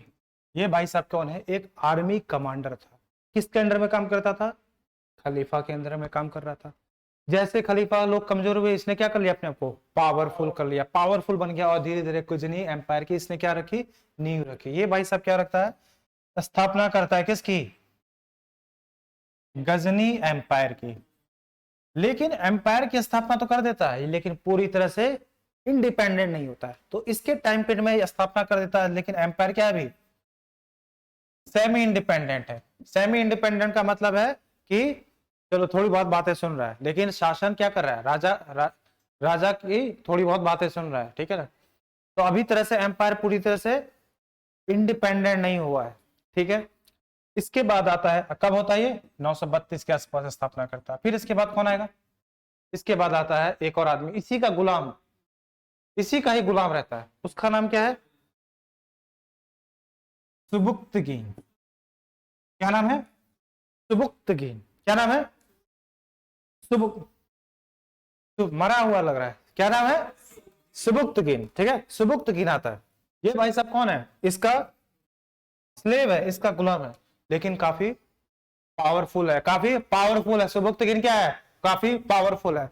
देखो ये क्या होता है, इसका तो क्या है, स्लेव है, लेकिन देखो स्लेव का मतलब ये मत समझो कि क्या है, जो घर में झाड़ू पोछा मारता है। ठीक है ना, स्लेव का मतलब ये नहीं है कि घर में तुम्हारा क्या कर रहा है, झाड़ू पोछा मार रहा है, वो वाले स्लेव नहीं है। ये वो वाले स्लेव है जो आर्मी में काम करते हैं। ठीक है, स्लेव डायनेस्टी पढ़ेंगे तो उसमें देखेंगे, थोड़ा डिटेल में जाएंगे। तो स्लेव का मतलब घर में झाड़ू झाड़ू पोछा वाले नहीं है, ये आर्मी में काम करने वाले स्लेव हैं। ठीक है, मतलब स्लेव का आर्मी में काम कर रहे हैं तो स्लेव क्यों बोल रहे हैं? क्योंकि ये ऐसे व्यक्ति हैं जो दूसरे के यहाँ काम नहीं कर सकते हैं, ये इसी कंट्री में काम करेंगे। तो ये भाई साहब कौन है? आर्मी लीडर है। ठीक है ना, आर्मी में काम कर रहा है, तो बहुत अच्छा स्ट्रॉन्ग आर्मी है। धीरे धीरे क्या करता है, पावरफुल बन जाता है और बहुत सारे क्या बोलते हैं, अल्पगीन के अंडर में बहुत सारे युद्धों को ये जीत जाता है। तो ये भाई साहब क्या करता है, ये जो है, ये भाई साहब क्या करता है, इससे काफी ज्यादा क्या रहता है, खुश रहता है, क्योंकि इसका ये बहुत ही अच्छा क्या है, मोहरा है, बहुत ही अच्छा मोहरा है। किसके लिए? युद्ध में। तो इसी वजह से क्या करता है भाई साहब, काफी क्या है, टैलेंटेड है। तो टैलेंटेड है तो क्या करेगा, पूरी तरह से अपना लेगा और क्या करेगा, अपनी बेटी के साथ इससे करवा देगा। तो ये भाई साहब इसका क्या बन जाएगा, फिर क्या बन जाएगा, इसका दामाद बन जाएगा। दामाद बन जाएगा नहीं, तो ये भाई साहब क्या बन जाता है, इसका दामाद। और काफी स्ट्रॉन्ग है, और जैसे ये टपकता है, जैसे ये खत्म होता है, जैसे ये मरता है, ये क्या बन जाता है, शासक बन जाता है। कहाँ का? गजनी का। कब बनता है? 977 में। कब तक का रहता है ये? 998 तक। ठीक है, अब जैसे ये शासक बनता है तो इसके भी सपने क्या रहते हैं, बहुत बड़े सपने रहते हैं कि हम भी क्या करेंगे, जैसे खलीफत एम्पायर था, इतना बड़ा एम्पायर था, हम भी क्या करेंगे, अपने एम्पायर का पूरा विस्तार करके रख देंगे। आगे मेरे आसपास कोई नहीं टिकना चाहिए, इतना बड़ा एम्पायर हम क्या करेंगे, बनाएंगे। तो अब बढ़ाएंगे तो पैसा, वही प्रॉब्लम आ जाएगी, किस चीज की, पैसा कहाँ से आएगा?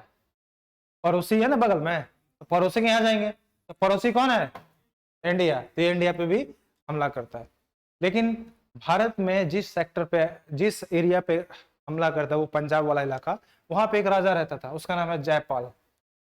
जयपाल, क्या नाम है इसका? पंजाब के आसपास ये हमला करता है, और जयपाल काफी स्ट्रॉन्ग राजा, काफी स्ट्रॉन्ग राजा है, काफी स्ट्रॉन्ग राजा है। ये भाई साहब क्या करता है, इसको यहाँ पे टिकने नहीं देता है। और ये भाई साहब क्या करता है, फिर इसको वापस भारत से जाना पड़ता है। क्यों? जयपाल इसको यहाँ पे टिकने नहीं देता। सुबुक्तबिन सपने बहुत बड़े बड़े थे, लेकिन सपने क्या हो गए, अधूरे हो गए। क्यों? भारत पे ये जीत ही नहीं पाया। तो सुबुक्तबिन के बाद जो आता है 998 तक तो ये रहता है ये 9, इसके बाद कौन आएगा, इसके बाद आता है इसी का बेटा, उसका नाम क्या है, महमूद। क्या नाम है, क्या नाम है इसका, महमूद। क्या नाम है इसका, महमूद। ये भाई साहब कब आता है, ये आता है 998 में। कब तक शासन करता है, 10-30 तक, लगभग ऑलमोस्ट 30 साल। और ये गजनी एम्पायर का सबसे स्ट्रॉन्गेस्ट राजा था। सबसे स्ट्रॉन्गेस्ट राजा कौन था, महमूद। तो जब राजा स्ट्रॉन्ग रहता है तो उसके सपने भी क्या होते हैं, बहुत बड़े। स्ट्रॉन्ग कैसे बोलते हैं, आएंगे अभी आएंगे, धैर्य रखो आएंगे, ठीक है, धैर्य रखो, अभी इसी के बारे में पढ़ना है, ठीक है। तो देखो महमूद के सपने क्या है, क्योंकि बहुत स्ट्रॉन्गेस्ट राजा है पूरे गजनी एम्पायर का, तो सपने बड़े हैं, तो भाई काम भी क्या करने पड़ेंगे, बड़े करने पड़ेंगे। तो इसी वजह से क्या करता है, ये भी अपने सपने को साकार करने के लिए भारत पे क्या करता है, हमला करता है। महमूद नाम है इसका, किस डायनेस्टी का है, तो इसीलिए इसका नाम पूरा क्या पड़ गया, महमूद गजनी, ठीक है ना। इसका नाम पूरा क्या पड़ गया, महमूद गजनी, महमूद गजनी, ठीक है। अब महमूद गजनी भारत पे क्या करता है, इसके सपने भी क्या है, बड़े बड़े बाप की तरह। हम क्या करेंगे, पूरे एम्पायर का हम क्या करेंगे, एक्सपेंड करेंगे, पूरी तरह से पूरा विस्तार करेंगे, किसी को नहीं छोड़ेंगे, आसपास में किसी को नहीं छोड़ेंगे। लेकिन सपने बड़े हैं, साकार करने के लिए क्या चाहिए, वही प्रॉब्लम आ गई, पैसा चाहिए। पैसा कहाँ से आएगा, इंडिया, ठीक है। तो इंडिया की तरफ ये लोग रुख करते हैं और इंडिया पे 17 बार हमला करता है। ये कितने बार, 17 बार हमला करता है। क्यों कर रहा है, क्योंकि भारत बहुत ही समृद्ध देश है, धनवान देश है, सोने की चिड़िया है। अगर भारत पे, अगर हमको भारत से धन मिल जाएगा तो हम क्या करेंगे, अपने एरिया में क्या करेंगे, एक्सपेंड कर सकते हैं, ठीक है। तो इसी वजह से ये भारत पे 17 बार हमला करता है, 17 बार, ठीक है। कौन कर रहा है, महमूद गजनी। खोपड़ी ठीक है, खोपड़ी टका है, बढ़े क्लास आगे, ओके, सब कुछ सही है ना, ठीक है ना। अगर जब लगे कि हालत खराब है तो बोल देना, ठीक है ना। बातें समझ में आ रही है कि नहीं, कहानी समझ में आ रही है कि नहीं, ठीक है। अब देखो क्या हुआ, ये भाई साहब आएगा, कौन, किधर चला जाता है, ये रहा, कौन है ये, महमूद गजनवी, ठीक है। ये भारत में आता है। पहले कौन आएगा, अल्पगिन। देखो स्लाइड में वही है जो मैंने बताई कहानी, ठीक है ना, स्टोरी बता के दी तुम्हारी। अल्पगिन ये क्या करता है, गजनी एम्पायर की क्या कर रहा है, स्थापना कर रहा है। कब कर रहा है, 932 में। राजधानी कहाँ है, गजनी। गजनी कहाँ है, अफगानिस्तान में है, ऑब्वियसली सबको पता ही है, ठीक है ना। और इसी का दामाद और गुलाम क्या नाम है, सुबुक्तगिन। ये भाई साहब क्या करता है, हमला करता है किस पे, लेकिन ये जीत पाता है नहीं, वापस इसको नाराज होके जाना पड़ता है। उसके बाद कौन आएगा, इसी का बेटा आएगा। इसी का बेटा आएगा, कौन है, मोहम्मद गजनी। किधर गया, ये रहा, महमूद गजनी भारत बनता है शासक। कब बनता है, 998 में, ठीक है ना। 998 में आता है। आते देखो ये सब राजाओं की एक वो होती है, क्या बोलते हैं, जो भी राजा बनता है तो बड़ी बड़ी उपाधि लेता है, ठीक है ना। जैसे अकबर, मोहम्मद पैगम, क्या बोलते, बहुत बड़ी उपाधि इसने ली थी। शाहजहां, ठीक है ना, बचपन का नाम क्या है, खुर्रम, शासक बन गया शाहजहां, ठीक है ना। तो सारे राजा क्या करते हैं, जब भी राजा बनते तो बड़ी बड़ी उपाधियां लेते। तो इसने भी बहुत सारी उपाधियां ली। कौन सी उपाधि ली है, यादीम उल दौला, यादीम, हाथ हटाओ, यादीम उल दौला। लेकिन सब, यामीन उद दौला, ठीक है, यामीन उद दौला, फिर यामीन और मिलाल। लेकिन सबसे इंपॉर्टेंट जो उपाधि इसने ली है, उस उपाधि का नाम क्या है, रे सुल्तान है। सुल्तान पद की पहली बार ये क्या लेता है, पहला शासक होता है, पहला मुस्लिम शासक है जिसने किस की उपाधि ली है, सुल्तान पद की उपाधि ली है। अब देखो क्या होता है, ये पद बहुत इंपॉर्टेंट है। क्यों इसके बाद क्या आता है, गुलाम वंश आता है। और गुलाम वंश, उसके बाद गुलाम वंश से क्या होती है, दिल्ली सल्तनत की स्थापना होती है। और दिल्ली सल्तनत में जितने भी सुल्तान होते हैं, जितने भी, क्या बोल रहा हूं, सुल्तान हो, क्योंकि उन्होंने सबने, जितने भी थे शासक, सबने किसकी चीज की उपाधि ली थी, सुल्तान। सबके सब दिल्ली में जितने थे सबको हम क्या बोलते हैं, सुल्तान। दिल्ली सल्तनत के बाद क्या आएगा, मुगल एम्पायर। अब मुगल एम्पायर में जो शासक बनता है उसने किसकी उपाधि ली है, बादशाह की उपाधि ली है। किसकी? बादशाह। तो सुल्तान, मुगल एम्पायर में कौन सी उपाधि चलेगी? बादशाह की। और यहाँ पे कौन सी चलेगी? सुल्तान की। लेकिन सुल्तान पद की पहली उपाधि किसने ली है? किसने? महमूद गजनी ने। ये इसलिए इंपॉर्टेंट है, ये इंपॉर्टेंट भी नहीं है, ठीक है ना, ये भूल जाओगे चल जाएगा, लेकिन ये बोलोगे तो दिक्कत हो जाएगी। तो सुल्तान पद की इसने भाई साहब ने क्या ली थी? उपाधि ली थी, ठीक है। भारत पे इसने कितने बार हमले किए हैं? 17 बार हमले किए हैं। तो एक एक युद्ध को हम लोग देखते हैं, ठीक है ना। देखो 17 हमले किए हैं, 17 को देखना नहीं है, सबको नहीं पढ़ना है, लेकिन जो इंपॉर्टेंट युद्ध है उनको हम लोग को देखना पड़ेगा, ठीक है। 17 हमले किए हैं, स्लाइड में सब है, लेकिन समझा देता हूँ यहाँ पे, ठीक है। समझना, स्टोरी समझना है। मैंने क्या बोला? हिस्ट्री क्या है? स्टोरी है। तो स्टोरी को हम लोग समझते हैं। देखो अब देखो युद्ध, अब भाई एक हमले क्यों कर रहा है भारत पे? क्यों कर रहा है? इसको क्या चाहिए? पैसा चाहिए, पैसा के बिना काम नहीं चलता है, तो पैसा इसको चाहिए, पैसा के लिए भारत पे आ गया। शासक कब बना है? 998 में। तो इसको रहा नहीं जा रहा है, क्या कर रहा है? इसको रहा नहीं जा रहा है कि भैया अब भैया हमसे कंट्रोल नहीं हो रहा है, हमको क्या कर रहा है? भारत पे हमला करना। तो कब से स्टार्ट कर देता है? 1000 से। 2 साल ही क्या करता है? वेट करता है, बोलता है कि भैया अब हमको क्या करना है? भारत पे हमला करता है। तो पहला हमला, फर्स्ट जो हमला करता है ये कब करता है? 1000 में। कहां पे करता है? पेशावर का नाम सुने हो? कहां पे? पाकिस्तान में। तो पेशावर पे ये हमला करता है, आता है, लूट के फिर चला जाता है, आया, लूट के चला गया। देखो जो महमूद गजनी था, महमूद गजनी में देखो ये बात थी कि ये भारत में आया था बस और बस किस चीज के लिए? पैसे के लिए।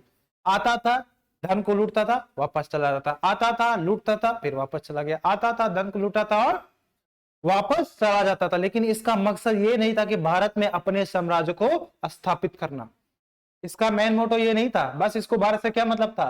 पैसा से। आया, लूटा, चला गया, आया, लूटा, चला गया, ठीक है। इसका एक जरा भी ये मकसद नहीं था कि भारत में अपना साम्राज्य को स्थापित कराओ, इसीलिए भारत में साम्राज्य स्थापित भी नहीं करता ये। इसके बाद जब मोहम्मद गौरी आता है, वो भारत में क्या करता है? भारत में साम्राज्य की स्थापना करता है, ठीक। तो 1000 में कहां पे है? पेशावर। पेशावर कहां है? अफगानिस्तान और पाकिस्तान के बाउंड्री के आसपास ये आया। ये जो इलाका है ये किसके अंडर में आता था? जयपाल के अंडर में आता था। जयपाल, इसके पिताजी को भी उस लड़ाई हो चुकी थी, ठीक है। तो पेशावर में आता था। देखो मैप में एक बार देख लेते हैं, किधर है बे? कर गया तेरा। चलो ये कौन सा है? ये पूरा है गजनी का एम्पायर, ठीक। ये वाला कौन सा है? सिंधु, हिंदू साइन। और हिंदू साइन पे कौन है बैठे हुए हैं? कौन बैठा हुआ है? जयपाल बैठा हुआ है। यहाँ पे देखो मुल्तान भी है, यहाँ पे देखो सिंध भी है। यहाँ तो इस यहाँ पे क्या कोई हिंदू शासक बैठा हुआ है? यहाँ पे भी कोई हिंदू शासक बैठा हुआ है? कौन बैठा हुआ है? मुस्लिम शासक बैठा हुआ। कैसे? मोहम्मद बिन कासिम जो 712 में आया था, हमला करके गया था, और यहाँ पे कोई ना कोई मुस्लिम शासक ही बैठा हुआ है, ठीक है ना। यहाँ पे कौन है? हिंदू शाहीन डायनेस्टी है। कौन है? हिंदू शाहीन डायनेस्टी यहाँ पे क्या कर रही है? रूल कर रही है। और उसी का शासक कौन है? जयपाल।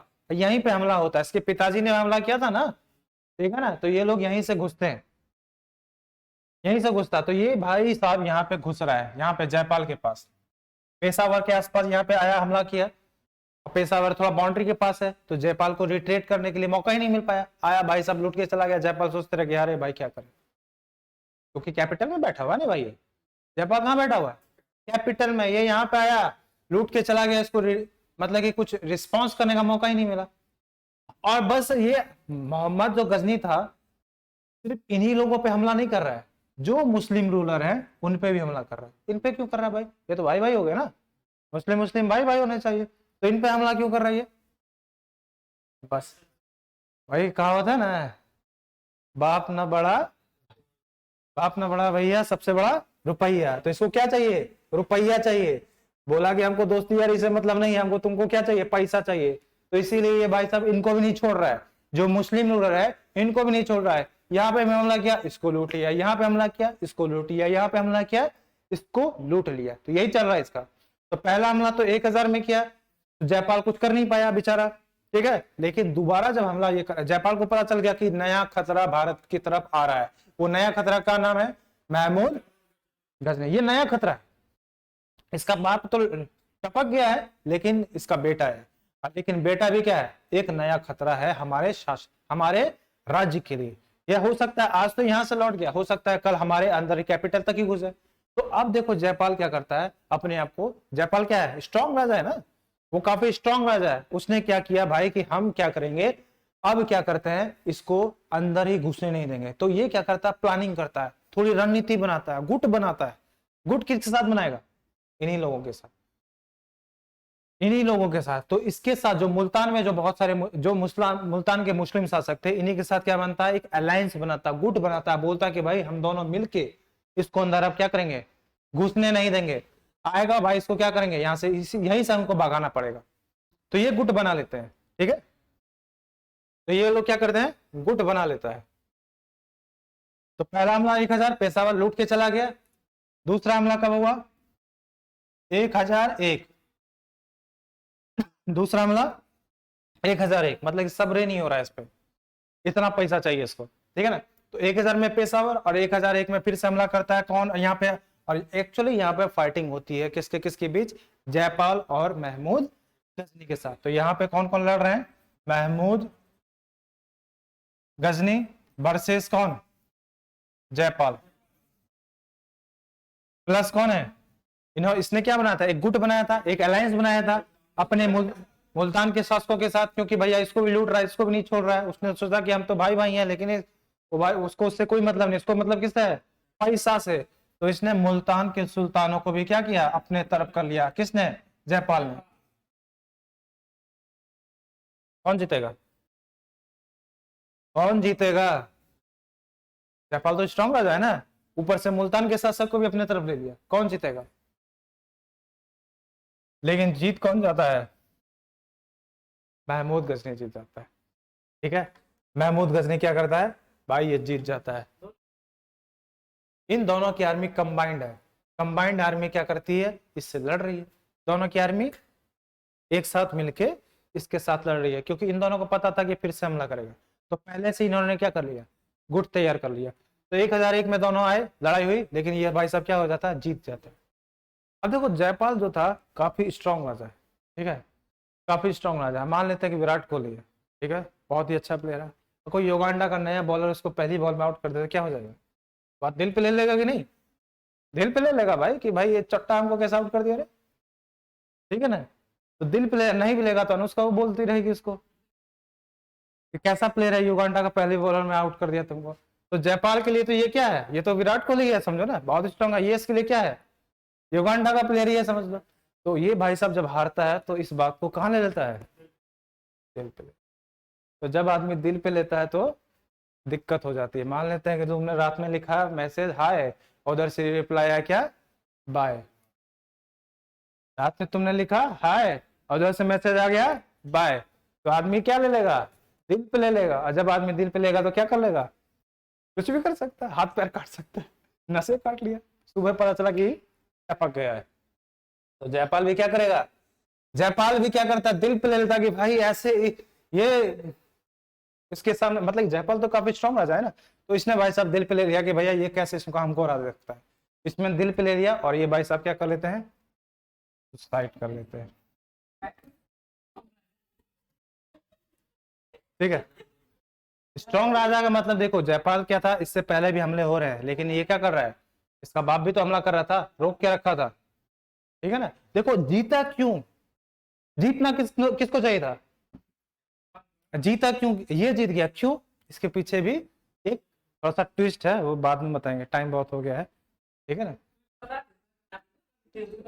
सही है सिस्टम, सिस्टम सही है, तभी हम बढ़ेंगे आगे। सिस्टम सही है ना। देखो जीता कैसे देखो देखो महमूद महमूद आया था, इसको पता था कि बाप को हरा चुका है, ठीक है ना। नॉर्मली लड़ाई कैसे लड़ते हैं, इधर से आर्मी आती है, उधर से आदमी, दोनों आपस में टकराती है, देख खचाखच चलते रहता है, ठीक है ना। ऐसे ही लड़ाई लड़ी जाती थी पहले, पहले कोई ऐसे नहीं था कि रॉकेट रॉकेट छोड़ रहे हैं, ठीक है ना। नॉर्मल है, मेरे हाथ में भी तलवार है, उसके हाथ में भी ढाल है, उसके हाथ में भी तलवार है और ढाल है, आपस में लड़े, दोनों एक दूसरे को काट रहे हैं। ठीक है ना, लास्ट में बच गए हम तो जीत गए, कोई नहीं बचा तो खत्म कहानी। देखो यहाँ पे क्या था, ये नई तकनीक के साथ आया था महमूद गजनवी भारत में अपनी पिताजी के हार से सीख के नई तकनीक लेके आया था कि भैया हमको क्या करना है, जीतना है। कैसे जीतना है? देखो जीतने के लिए क्या करना पड़ेगा, कुछ ना कुछ क्या करना पड़ेगा।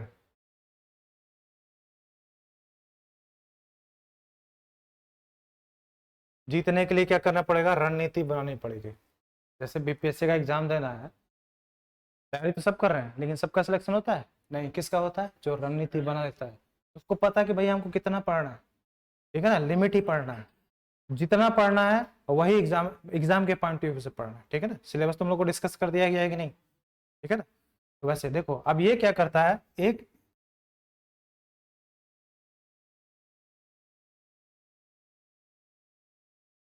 घुड़सवार आर्चरी होती है। ठीक है ना, ये लोग देखो ये कहाँ का था, देखो ये तुर्क का शासक है। ठीक है ना, ये कहाँ का शासक है, तुर्क शासक है।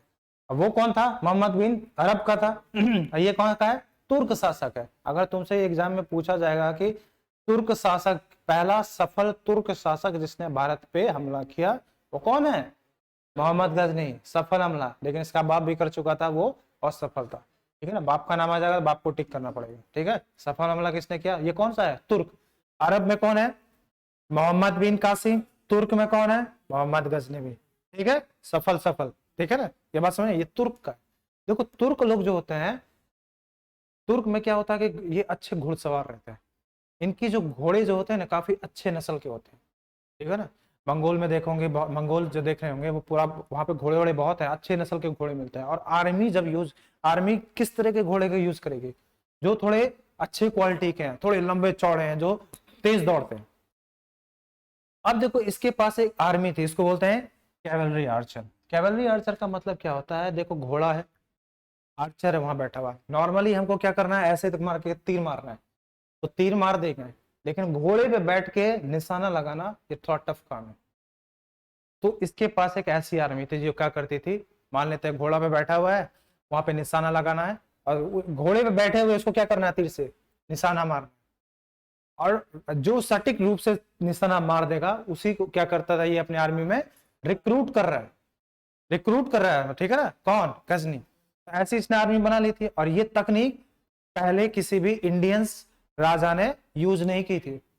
और देखो इसका फायदा क्या होता है कि जब ये आर्चर क्या करते हैं, मान लेते हैं कि इसको इरेज कर दूं पूरा।